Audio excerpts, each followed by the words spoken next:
performance engineers. Is that right? If not, do let me know your just core skills and total years of experience in IT. If you are into performance engineer, you can write performance testing, PT or PE, and total years experience. And if you're into some other domains like automation or developer, please, I would like to know from you, everybody. Thank you. Yeah, I'm waiting so that we can take this accordingly. Okay, functional testing. Jay, perfect.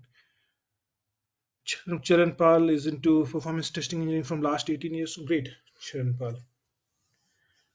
Siva, DevOps. Okay, surveys, performance testing.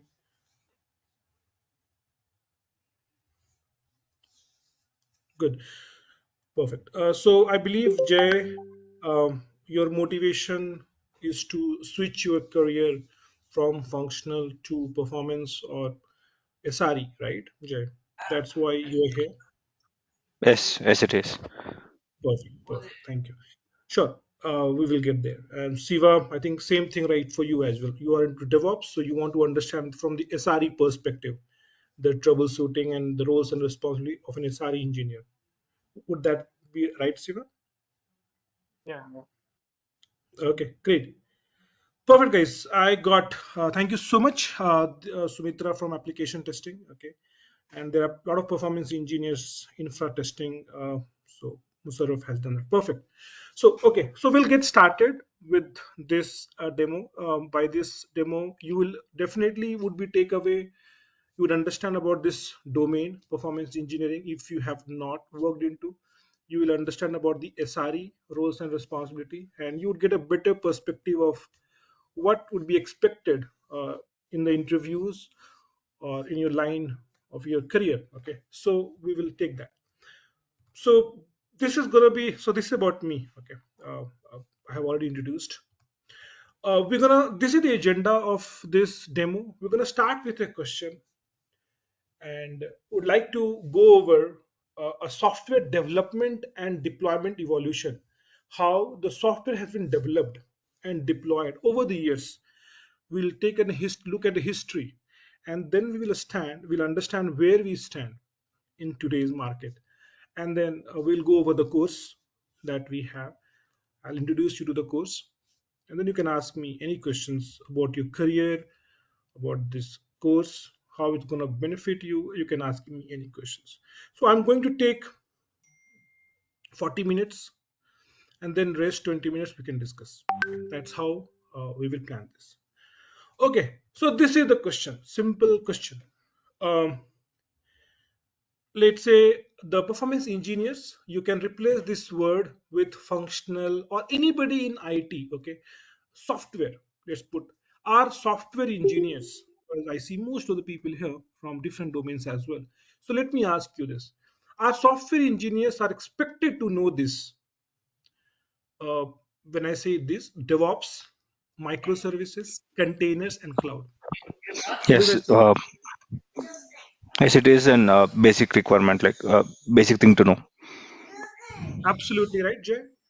Yes. Yes, So Jay, who has experience into functional testing, is agreeing to it. How about others? Those who have been working into performance testing, engineering, application testing domain, DevOps.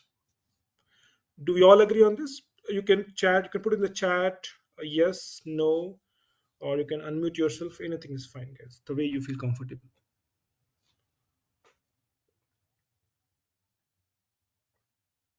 So everybody is saying yes. Absolutely. Irrespective, irrespective of the domain, whichever field domain you are working in IT, it could be functional testing, could be software development, could be performance testing, could be security testing, could be DevOps, could be operations, any field. These are expected to know. We are expected to know about DevOps.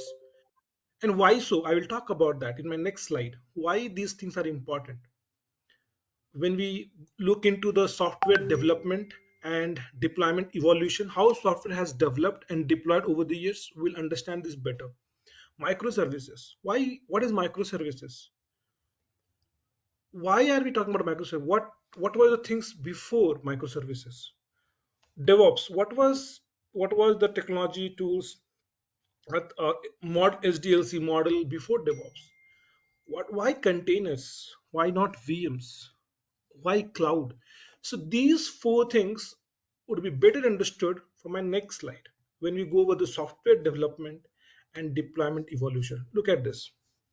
So why these four things that we mentioned, DevOps, microservices, containers, and cloud are important because the time where we are right now. If you look at the evolution, when we talk about the SDLC model, right, software development lifecycle model, we all started with waterfall around 1980s, 1990s. We started when the software development started. The way we went about developing the software, we took the waterfall approach. Waterfall approach was having a lot of disadvantages. I'll just talk brief about it. So what waterfall model mentioned that let's develop all the software at once, everything, every functionality developed at once, and once you have developed everything, then test. So in a lot of cases what happened that when software was developed and when we started to test, and let's say something like architectural flaws, the application is not scaling up for the more users. One user, two user is fine, but as soon as the system is hit with maximum load or significant load, the application is not scaling up even if we have put the infra as well. So there were a lot of issues. Architectural flaws was very expensive to go and make some changes. So the approach was itself was having a lot of issues. But see, we should not criticize. It's always something to get started, and we learned from our mistakes. And then we moved into agile. So agile is still there today. The what is the difference between waterfall and agile? That the development part, we did not develop the complete software at once and then test. We took that into chunks. We call it sprints. So we'll take one part of the code, one part of the development, some 10%, whatever we have planned. We'll take the 10% of the development, we'll develop it, we'll test it, all the testing, functional testing, performance testing, security testing, UAT testing, all the testing validations, quality validations would be done. And then we'll take the feedback of the customer as well. From the customer, we'll take the feedback that are we going on the right way? Is that what you expected? And then we took the feedback and then we went ahead with the feedback and again with the next phase of development. We went in the sprints, in the phases. So it was a much efficient approach, much efficient as compared to waterfall, right? Think about it. Uh, if I just give you one example, Flipkart.com. See, any application is designed to scale. If you remember Flipkart.com, it all started with book selling, and that's how any application starts. Start small and then grow. Their website, everything, whatever they started was a hit, and they ramped up other different functionalities. Now look at the Flipkart.com website. You can book tickets, what not. You can purchase anything that we have. Same thing for Amazon.com. They also started like that. So it's it's the way we develop, the way sprints. So we always should go in phases, step by step. We should test everything. Should not be any architectural flaws. It should be scalable in the future. Considering that agile was much efficient approach when we talk with compared with the waterfall. Now then, why this DevOps? So currently, as we speak, we are into DevOps. So again, in the agile, there was a problem. Problem was with the two teams. See, in IT, we can divide complete IT into two categories. Either you are a developer or you are into operations. So all the quality validations, guys, can be clubbed into operations. So if you're not a developer, you want to operations. So a lot of collaboration issues happen. So let's say uh, developer developed something. I'll give you a few examples and why this DevOps came. So let's say developer developed something and now testers have to test. Start with the functional testing. Testers started to test, and testers found that some issue, and they reported the bug. But eventually, it was found that it was not the issue with the application. It was issue with the environment. Something was missing, some plugin, something was missing. Because of that, the issue was happening. Unnecessary. This the entire manual process, right? Doing manual testing work, or like doing steps to avoid these kind of issues, environmental issues. So this then after functional testing, performance testing happening, then security testing, all these things were done in a very manual way, step by step. It delayed the deployment process. See, when the code is ready, I would like to ask everybody here, think about it. It doesn't need any IT, a lot of experience, just logical, rational thinking. When the code is ready by the developer, what is the main end goal? What is our goal? What do we want to do with that code? Main goal.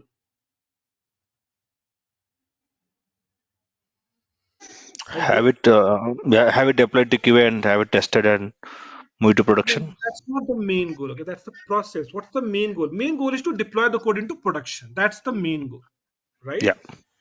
My main goal is deploying the code to the production, but we cannot do that because that will be a risk.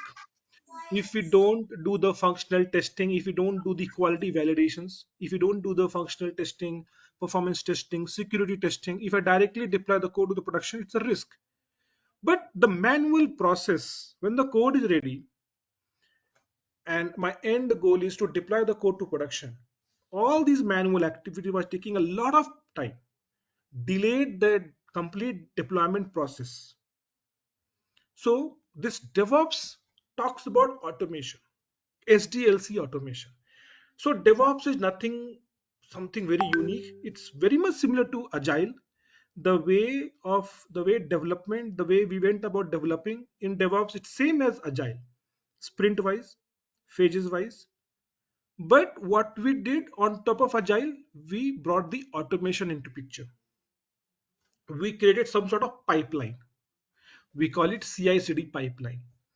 So as soon as the code is ready by the developer, everything is automated. Think about it like a processing. If you see any processing, think about any uh, biscuits manufacturing firm or chocolate manufacturing firm. Every process, if you see, is automated now. Wrapping up, mixing all those ingredients, it's all done through machines. There is less manual work, there is less people doing the work. It's all about automation. That's called process industry. Same thing, why can't we do in the IT, right? When the code is ready, as soon as the code is ready, the code can get built. We can get a jar file. If the code, let's say, it is being written in Java, when the code is ready, automatically a job can run and get me the jar file, artifacts like a jar file, war file, or file. I can deploy that in some Docker image or any VM, right? And then it can be deployed, and it can be, my application would be ready, QA environment would be ready, and then an automation script would kick in. Selenium script would kick in, will do the functional testing. In along this way, along this, we would make sure that environment issues are not there. We have ways, we'll talk about containers. We have ways to do that. We can take an image, Docker image, and use the same Docker image to create the environment. So there is no difference in what developers were developing the environment and what testers should be testing. So there are ways. So the idea here is to automate everything in DevOps, which was missing in the Agile. So Agile plus automation is DevOps. That's all the DevOps is. So what are the different process? The code is ready. One job would go and build the code. I'll get a jar file, war file. I will deploy that jar file, war file to QA environment. Again, so one more job would run, would kick in my do the Selenium testing. Okay, if that is successful, then there will be one more job for the performance testing. Could be Jmeter. and we can do that using Jenkins is the CI tool, continuous integration tool.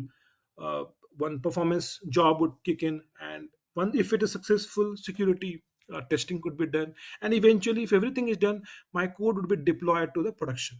It could be Kubernetes setup, or could be containerized setup, or could be in the VM. That depends how my code is being deployed. That's a different story, but the idea here is in DevOps is the automation. Automation is the thing. So DevOps, if I talk about what is that, it's SDLC automation. I'm just making sure that when the code is ready, we take less time in deploying that code, but without compromising on the quality validations along the way. We would like to test everything. We would like to maintain the quality, but without spending a lot of time, and that can be only achieved through automation. So that's what DevOps. So we are living in this phase, and if you see in your organization as well, everybody must be talking about automation. We would like to automate all the mundane activities wherever we have, taking a lot of time. So that's about DevOps. No, that's, and it's important, and that's why we have this first, and everybody acknowledge that it's important. Yes, absolutely. No, microservices. If you look at when the software development started, monolithic, right? So we were dumping, or we were putting every code base in a single project. Think about it, right? The problem, if you have too much code in one application, let's say if you're putting everything, all the functionalities together, you are packaging it together, you have one jar file and lot of packages, right? You have Java. Let's think about a Java project, and you have a lot of projects, packages, a lot of class files. We have Java files, and you're packaging it together. So tell me one thing: even for the smallest change, you need to build everything. Yes or no? You will, even let's say you, even if you want to do cosmetic change, something, some UI change, small change in one of the things, you have to do entire. You have to build entire code base. That's one thing. But think about the problem. If you have a bigger functionalities, right? If you have a much bigger code base, I'm going to just talk about microservices a little. Let me and make you understand. Um, okay, just like to understand, do we understand, guys, the difference between monolithic versus microservices? Everybody please mention yes or no quickly. uh, no problem. Can you repeat again, Monal? uh, Monolithic versus microservices, the Yes. differences. Okay, others, everybody understands. If is there anybody who doesn't understand? Perfectly fine. I'm going to explain that. Okay, let me explain that. See, monolithic, what it is. See, if you look at any architecture, right? Let's say you have a three-tier application. Mostly, it's a three-tier application. Okay, so we have web server, which we hit mostly Flipkart.com. Whatever we see, web server is being rendering by the web server. Then we have got application server, where the business logic is there, and then the third is the database. It's a we have a three-tier application. I would like you to focus on the application server.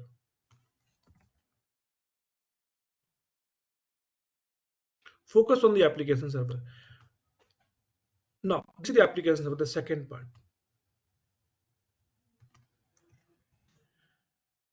What happens in monolithic applications? Monolithic is not bad, okay? So you need to understand one thing. Monolithic is not bad. So let me first make you understand what is monolithic.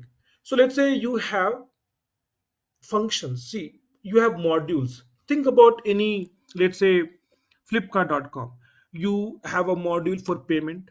You have a module for flights booking, right? Or you have a module of like electronics items, like different modules we have, different sections we have, right? So we call it those things, we call it modules. Let's say Consider there are four modules. Any application is having four modules.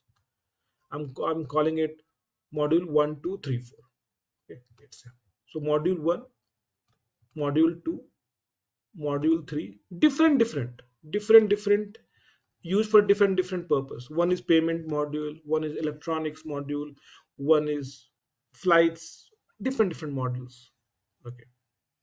One is user data, like whatever. Let's say you have got four modules: M1, M2, M3, M4. What these modules would be having from a code perspective? All these modules would be having functions. That's what developers do. Developers write functions. Depending on the functionality, depending on what purpose it solves, you would have the functions being written in each of these modules. Now, when now I'm going to talk about, let's say, what happens. Let's say in M1 you have got 20 functions you're writing: F1, F2 to F10, F20. Functions in M1. And let's say in M2 again you have got 30 functions. For some modules, some F21, F22, let's say F50. Similarly, you have functions in the other modules as well, M3 and M4.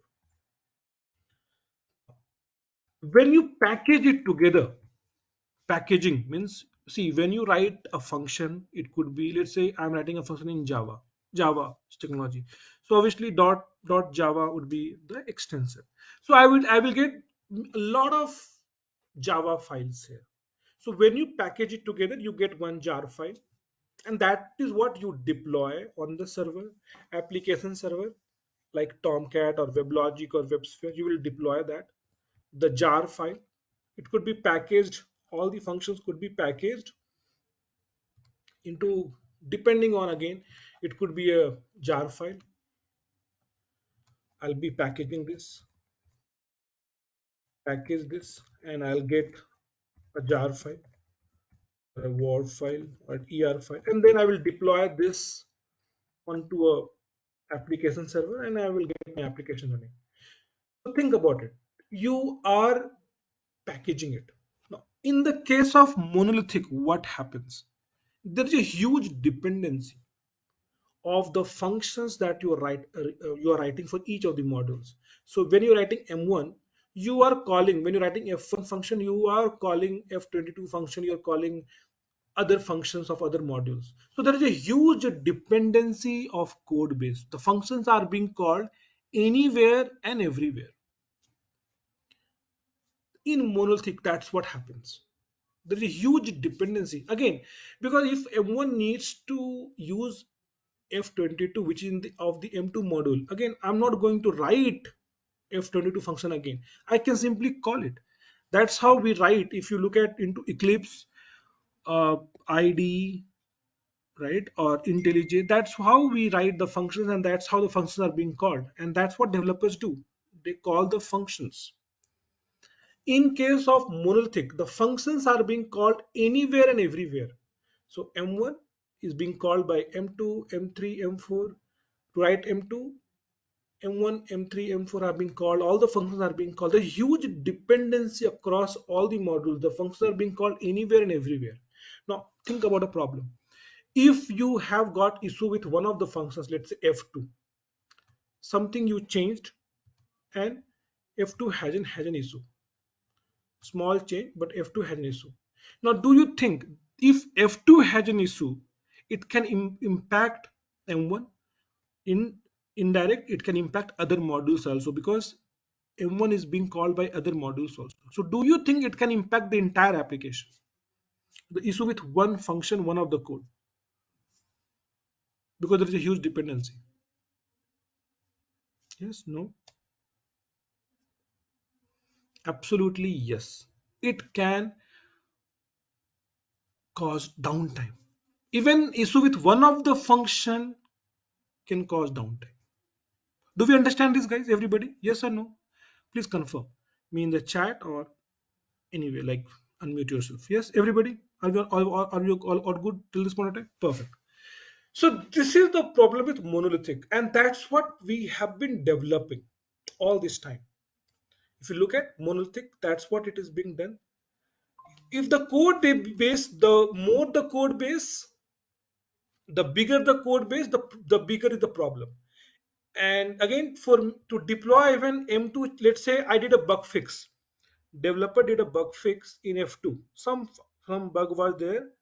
The developer, some they have added some code, could be exception code or whatever. Let's say some code has been added in F2. Now you, if you want to deploy, make the changes, you will have to deploy the complete, build the complete code base and deploy it as a one jar file. So the bigger the code base, the bigger the problem. I would like to ask you one thing. Everybody uses Make My Trip here, right? Everybody must have used Make My Trip or Clear Trip, any booking website. Do you think so? When we go to Make My Trip, we can see the flight details of Indigo, different flight carriers. Indigo, Air Asia, Air India, SpiceJet, and there are Go Air and so many. So, do you think Make My Trip application is having the code base? And there is another website also, Indigo websites, separate. The separate website of Indigo.com, separate website of Air India, SpiceJet. There are separate websites also. And when we go to Make My Trip, you can book tickets there also. So how it is possible? So do you think Make My Trip is having the all the code base of all the other flight carriers? Think about it.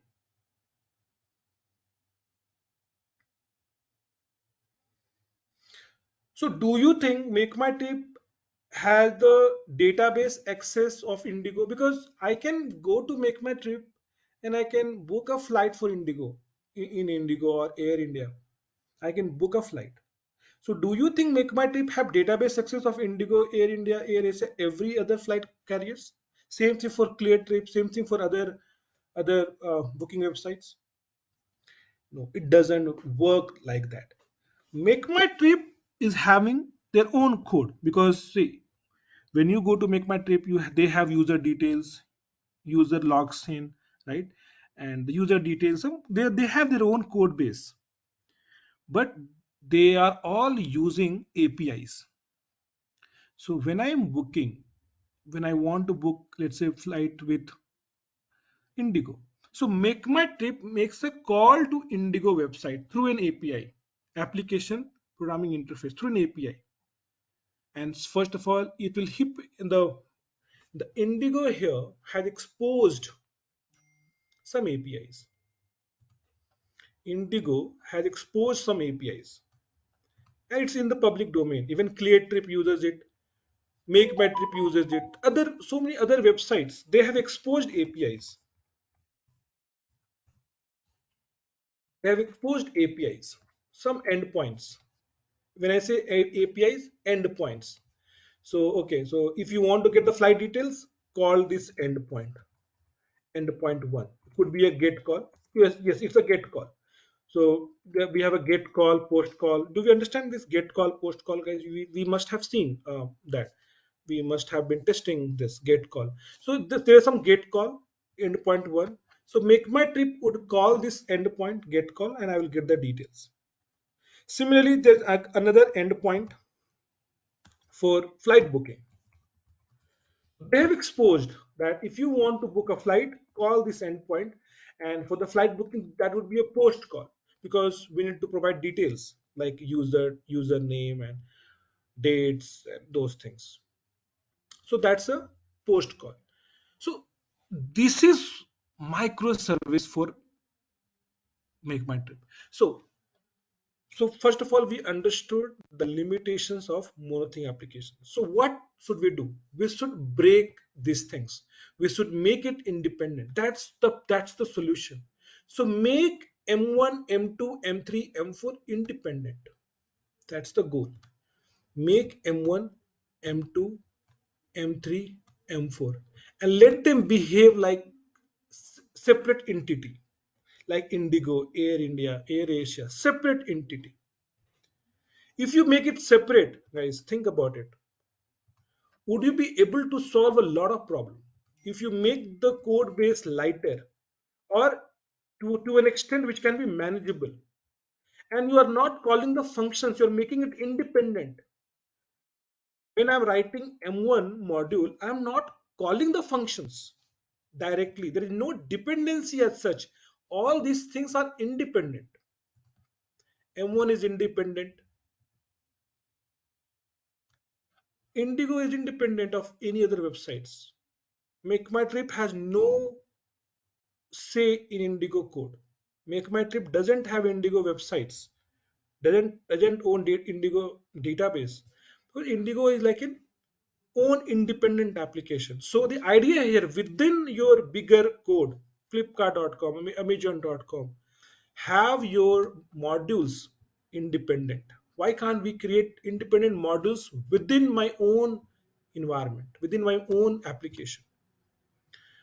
And let's make it independent. Make it independent M1, M2, M3, M4. When I'm writing M1, I will not gonna call the functions of M2, M3, M4, M3, M4. If I need some data, I will call the API and get the work done.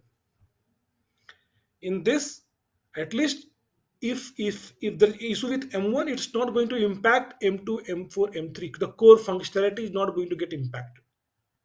And that's what the happening. The current environment, if you see, all the development is happening in the microservices way, independence, because it gives you high availability. The issue with one of the functions in one of the modules is not going to impact the other modules. So do you think if Indigo is down, it you will not be able to book tickets in Air India or Air Asia or Go Air from Make My Trip, or you'll be able to book tickets to other websites?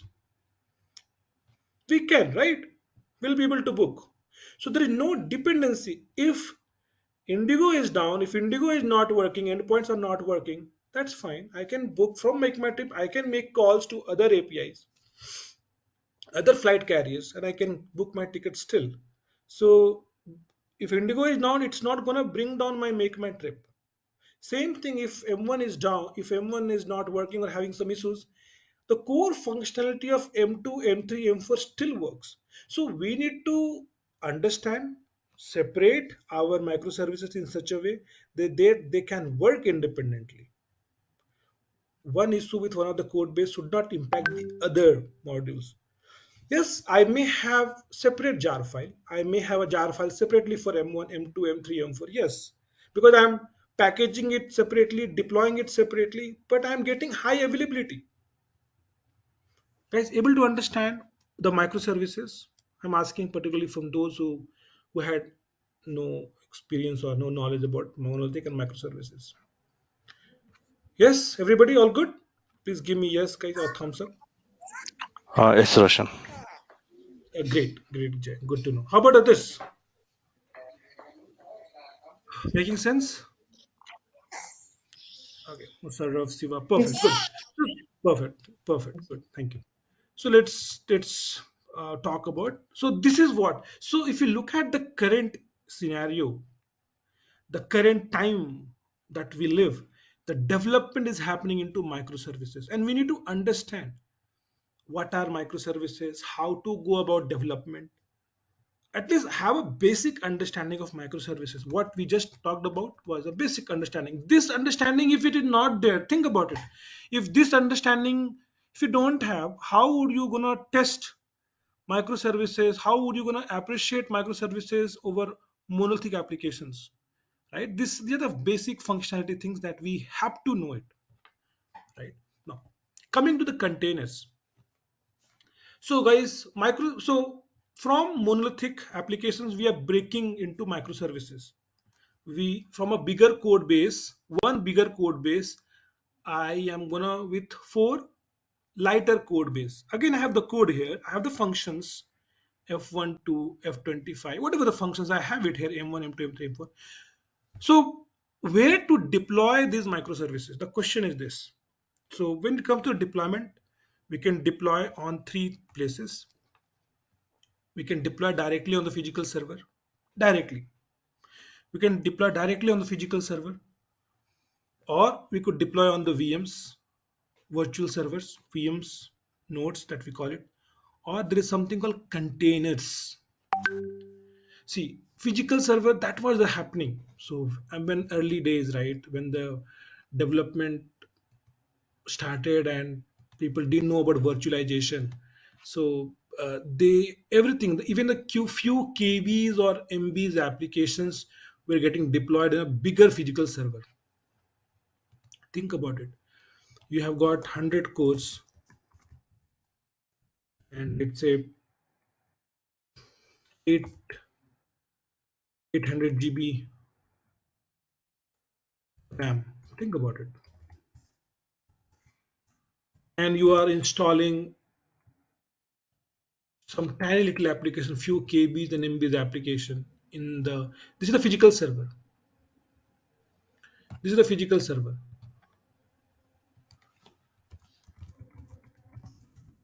And you are deploying some tiny little application, few KBs or MBs application into this physical server.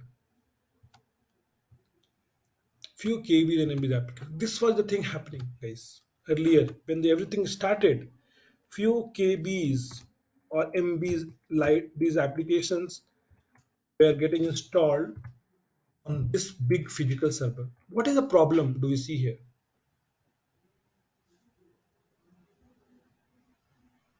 Do we see resources being unutilized, resources being wasted, uh, unnecessary, so much of resource for this small little application? Do we get that feel?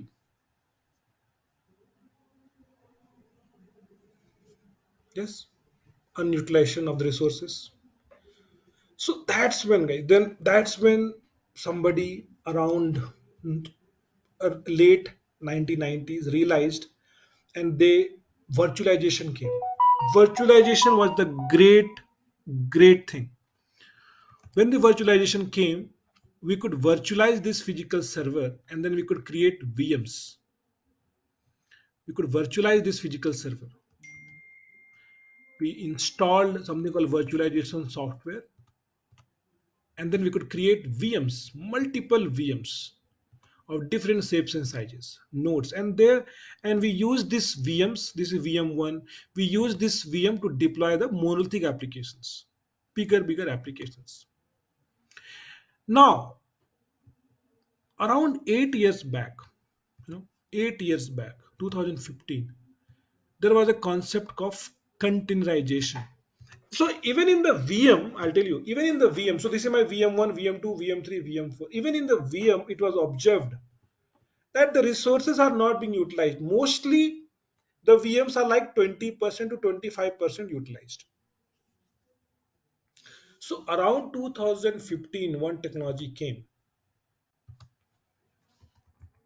called containerization. And what did we do? We containerized the VM. So this process of creating the VM was called virtualization. So these things are very fundamental things. Right? Everybody should has to know it. This process of installing the virtualization software like VMware, VirtualBox, Hyper-V, of using this and creating this VM called virtualization. So it was a great thing. When we created the VMs, we could deploy multiple applications separately. We could deploy applications separately here. We could deploy a few applications here. We could deploy multiple applications separately. Uh, the monolithic applications on each of these VMs. So let's say on VM1, I installed web server. On VM2, I installed app server. On VM3, I installed database server. Think about it.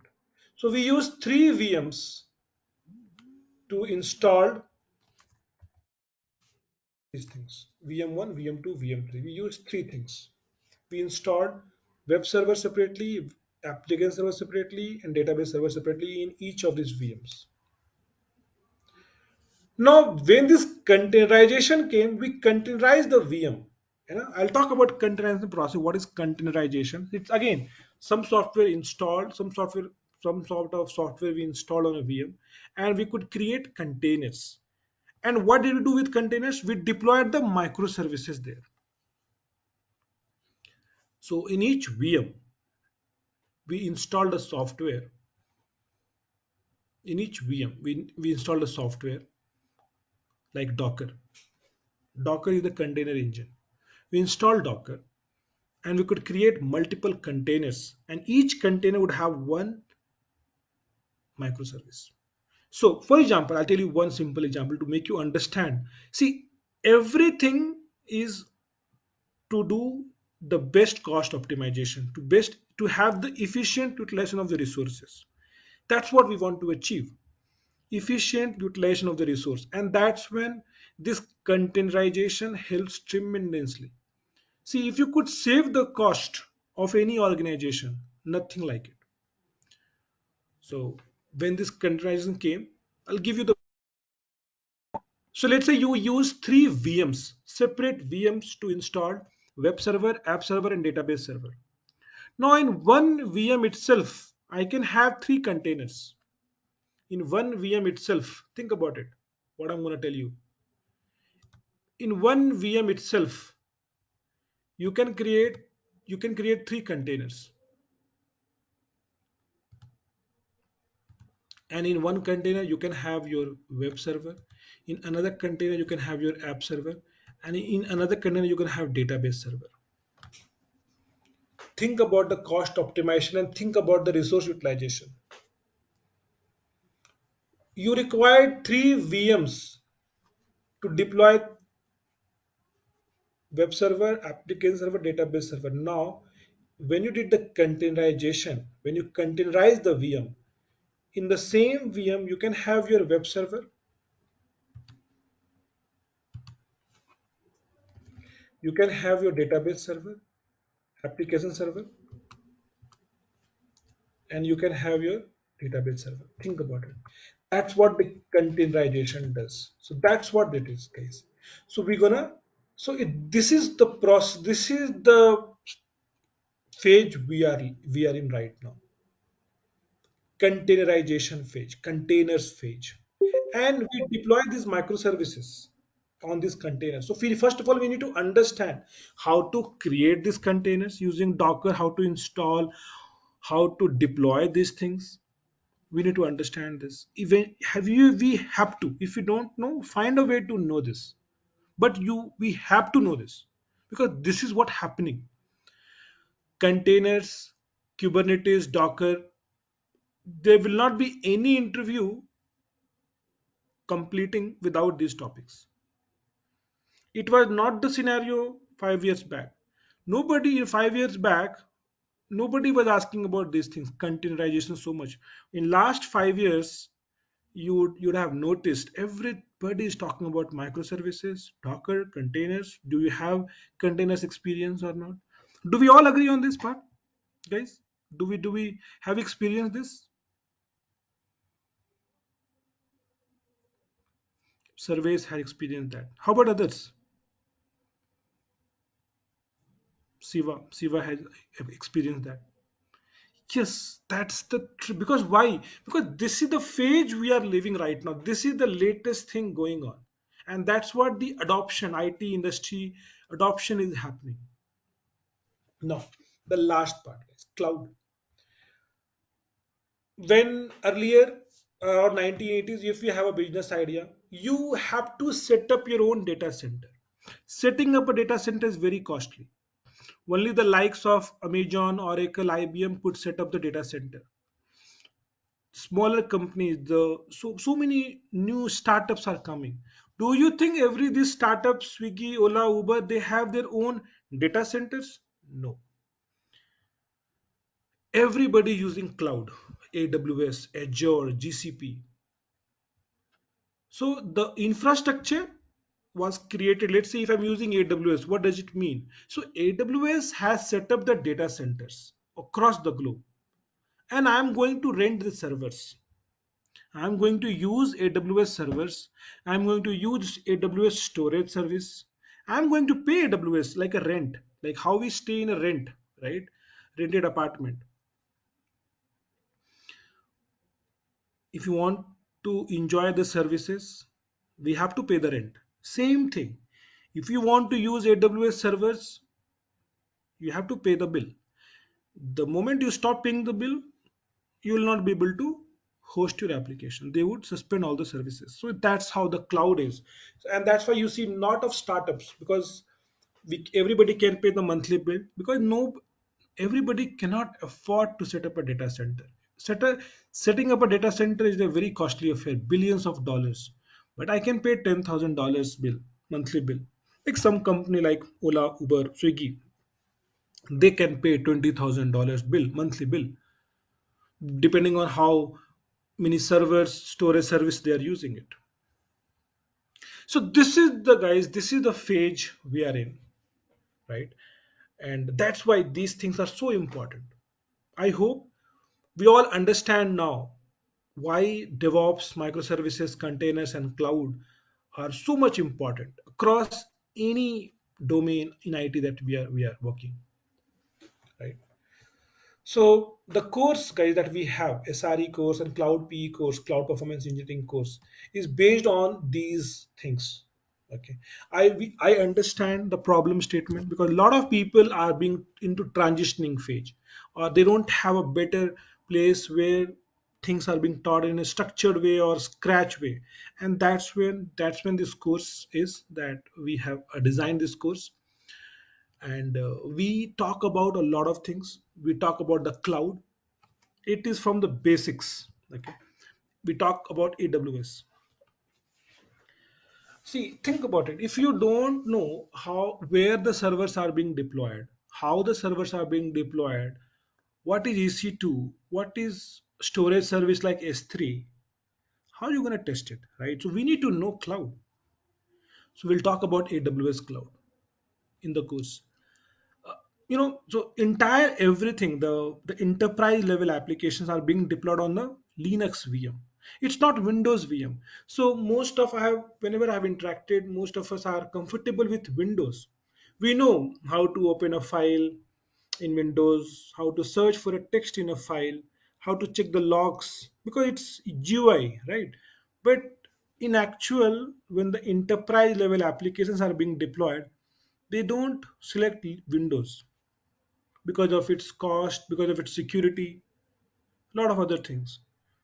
It's heavy. Windows are so heavy, so it's always deployed on the Linux. So we need to know Linux. We need to know how to navigate, how to check logs, how to navigate in Linux, how to be comfortable in Linux. It's just an operating system. It's all about commands. So we have covered the Linux part in the course. Yeah, Jay, I'm going to take up the questions, Jay. So just hold on for some time. Sure, sure. Yeah. Uh, so we have the architectures, software architectures, what is monolithic, what is microservices. We have explained that. Again, when you talk about the microservices, we need to understand where to deploy that. So, and that's where the topics like Docker, Kubernetes would be helpful. It will help us understand how to create, how to deploy containers, and how to auto scale, auto deployment in production when the load is increasing, how Kubernetes will help in auto scaling, in auto healing of containers. And that's why this topic, Kubernetes. We'll talk about DevOps and how performance engineering fits in DevOps. We'll talk about CI/CD pipeline, continuous performance testing. So, using Jenkins, how do we create jobs? So, when a developer is ready with the code, what all different jobs would be required before we deploy the code to production? So, we'll talk about CI/CD pipeline. In the SRE part, will we have automation? See, SRE, when it comes to SRE, the important thing is in the from the production perspective. See, there are developers who will develop the code. There are testers who will do the quality testing, functional testing, performance testing. But how about the real game? What is the real game? Real game is user experience. Why are we doing this? Why developer is developing? Why testers are testing? It's all about the user experience. The end user is having good experience or not, and that you can only know when you understand your production. How about production? Is it good? Is it, do we have issues in production? Do we have 200 status code or do we have 500 status code? Do we have errors and exceptions or not in the production?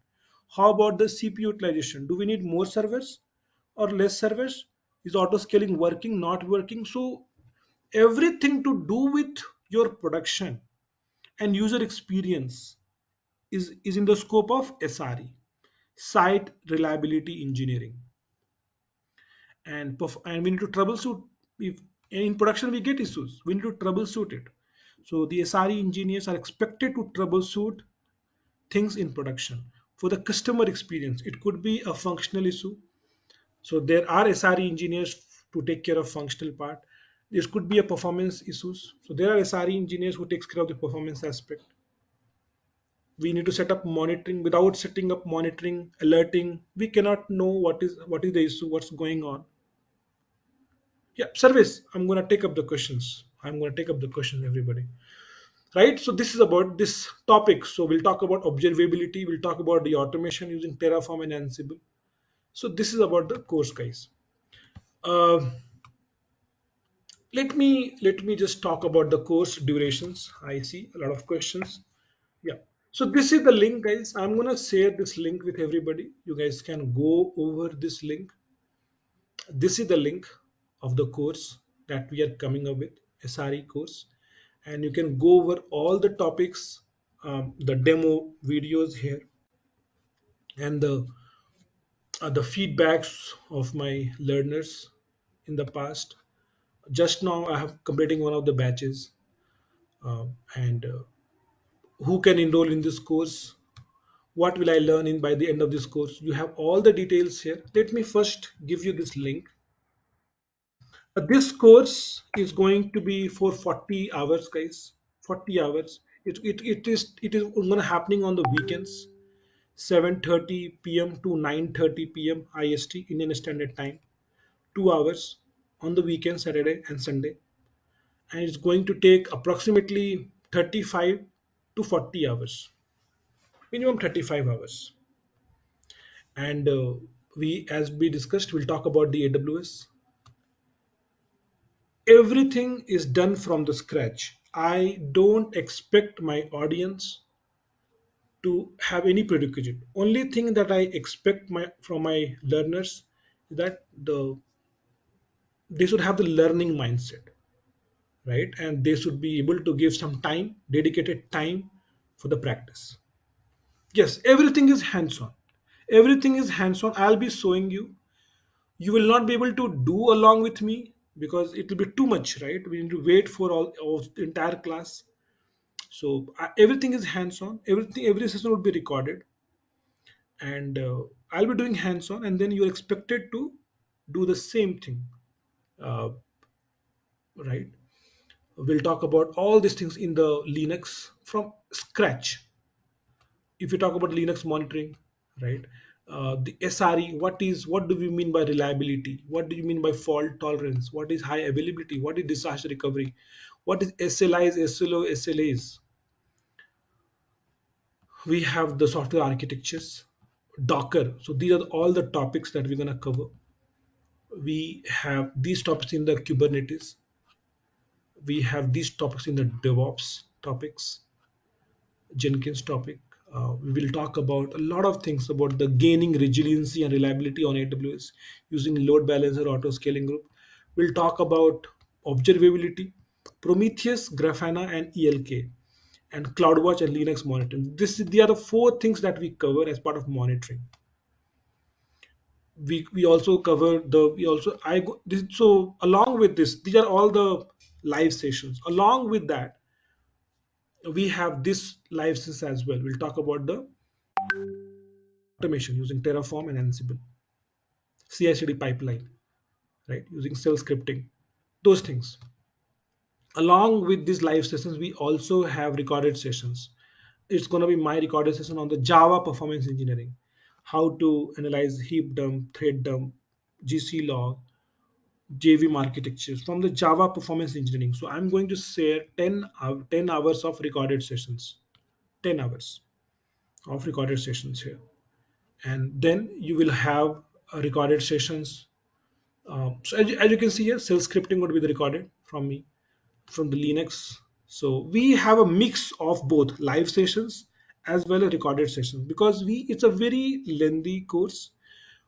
35 hours are the live sessions. Along with that, we give approximately 25 to 30 hours of recorded sessions. So when we combine this, that becomes a complete course. Okay. And with this much of knowledge, my learners have get a job up to 25, 30, 35 lakhs as well, maximum, right? I have heard about this 35 uh, from this course. They have switched their career into SRE and Java performance engineering, and they have done wonders in their career, right? I'm gonna share. See, if you look at my batches, so I do share all the PPTs. Okay, let's say if I just talk about one of the batches, let's say this May, this is the second last batch. So we're gonna share this type of PPTs.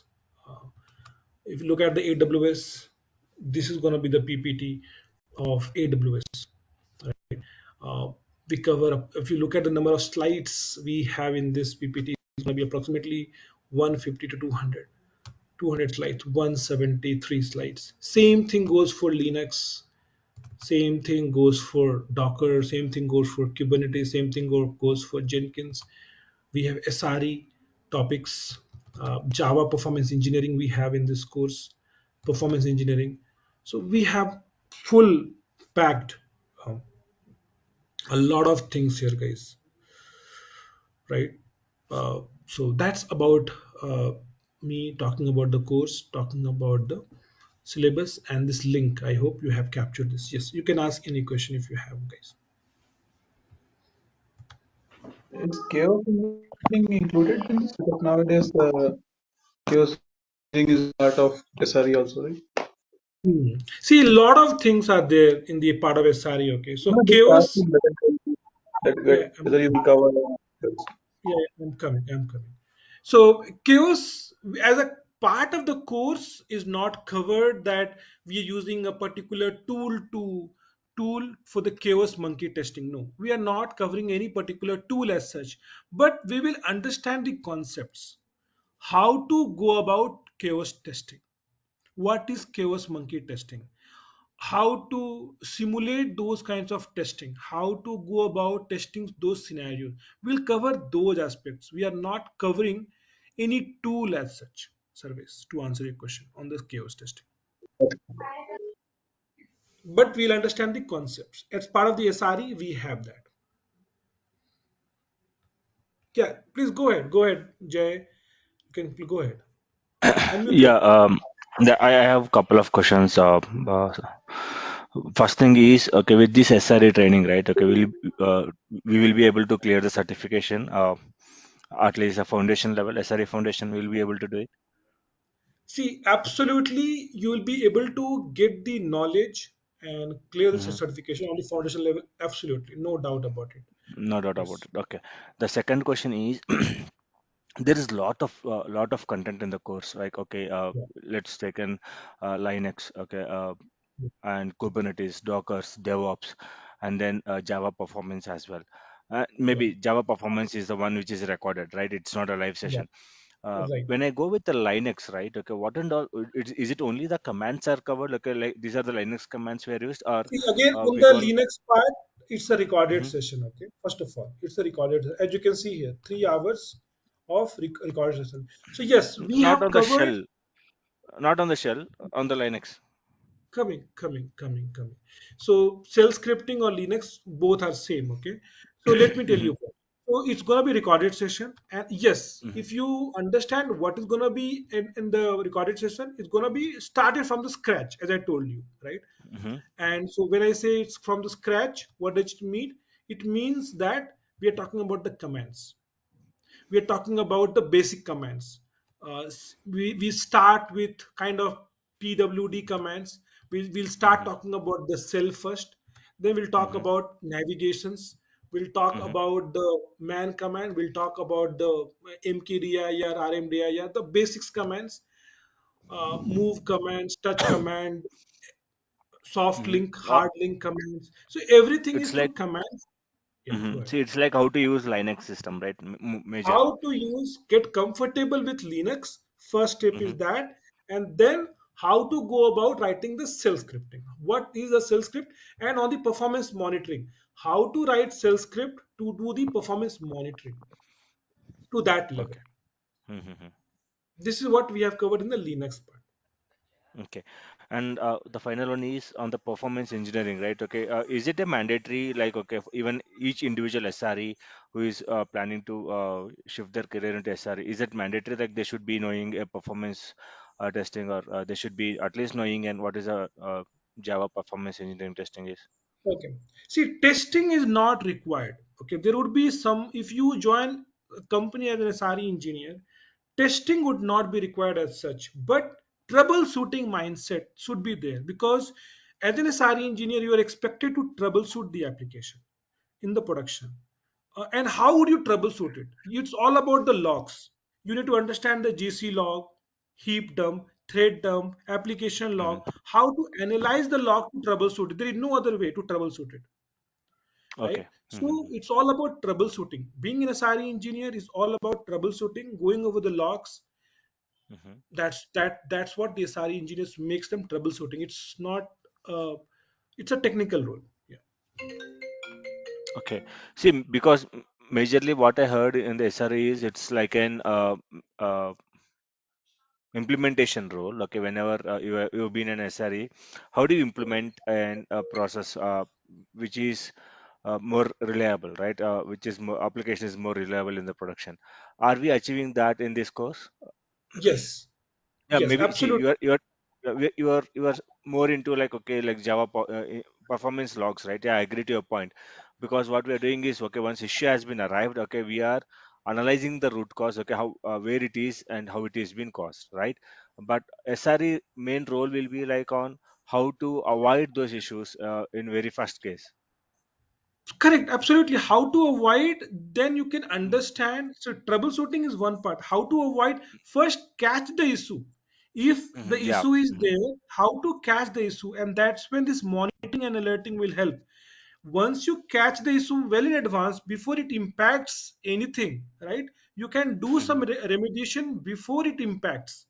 So that's Okay. why for the SARI monitoring, the observability and alerting is the most important thing. Hmm. Okay. And we have this in this course covered. Okay, sure. And you were talking about AWS, right? It's only restricted to AWS or any cloud we can go ahead with. You can go ahead with any cloud, but as part of this course, we are covering AWS. AWS, and even any monitoring tool covered? Are you covering any Correct. We have monitoring tools? CloudWatch. See, I told you, right? We have Prometheus, Grafana, The four ELK, tools, right? four tools. Yes. So Yeah, in yeah. this link, Four we tools have are the every tool. monitoring tools.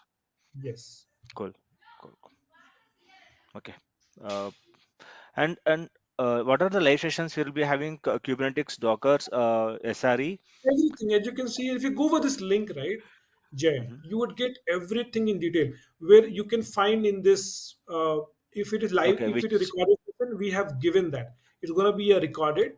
If it is not mhm, mentioned, it's going to be live sessions. one will be live So session. Okay. Docker, so AWS. So let me just brief about that. AWS Uh, uh-huh. architecture, Docker, Kubernetes, Jenkins, monitoring.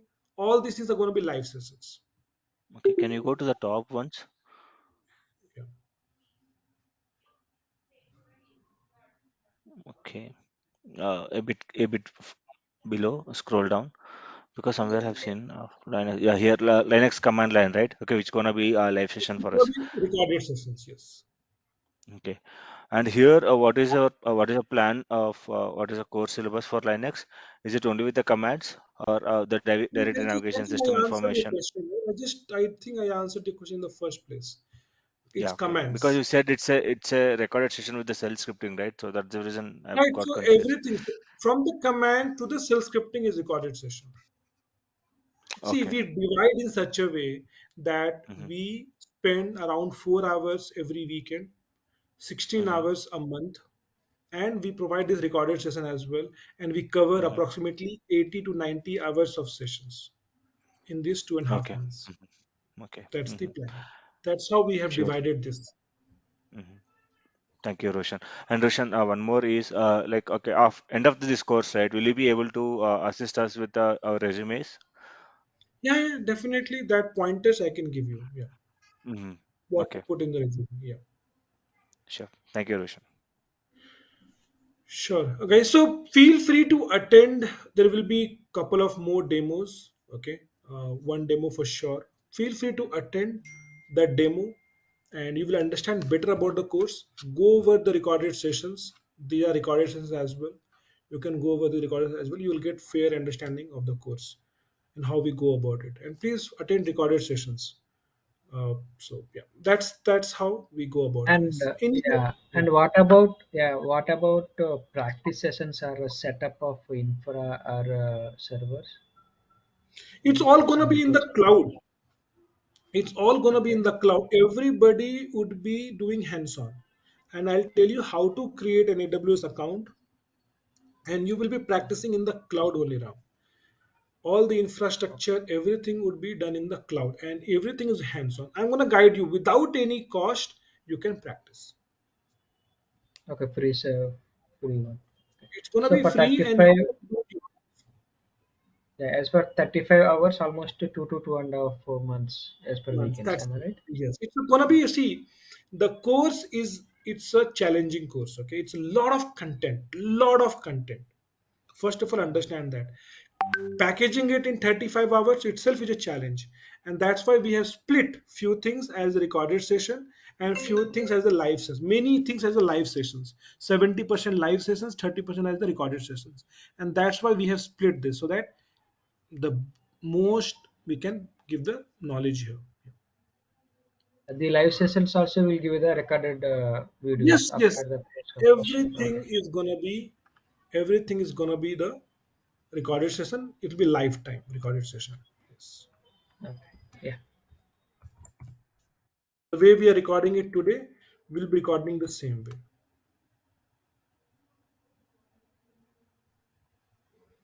Okay. Yeah. Yeah. So this is how Roshan. the recording would look. I'll tell you. Yeah. Yeah, go ahead. Somebody has any Yeah. question? Yes. Yes. Yeah. I mean, coming to performance engineering, like I mean, from PT to PE, I mean, how?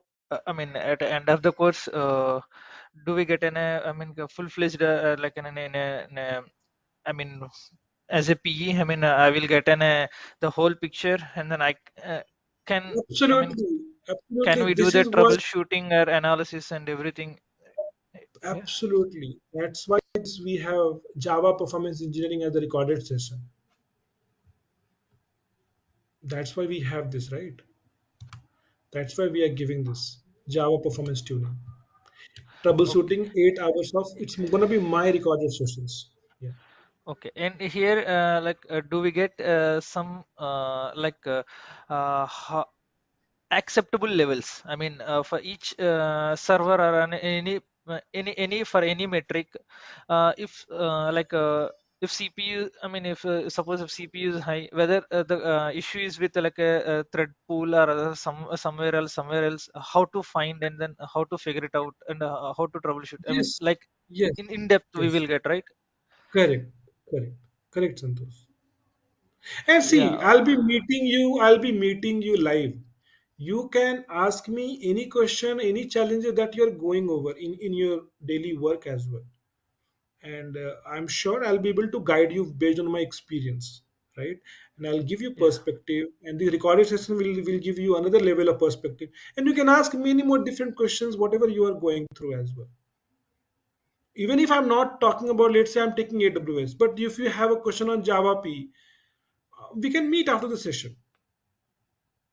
I'll be reachable over the Okay. phone. You can WhatsApp me also. You can call me also sometime. So those options can be done. 5 minutes, definitely I can get some time to understand about your issue. So, okay. So, any PT can, I mean, get an I mean, like an advanced and then good hands-on. to transition to PA in this course. Absolutely, absolutely. Yes, no doubt about it. That's why this course is designed. Yeah. Okay. Yes. Thank you. Okay, guys. Guys, so feel free to attend another demo session. So that will be all from my side, guys. Thank you so much. We'll meet again. Okay. Thank you so much, guys. Next demo session on next weekend or You'll be notified in the WhatsApp channel. Yeah. take it, take it. Okay. Thank you so much. Yeah, thank you, Roshan. Thank Bye. you, Rishi. Thank you. Thank you.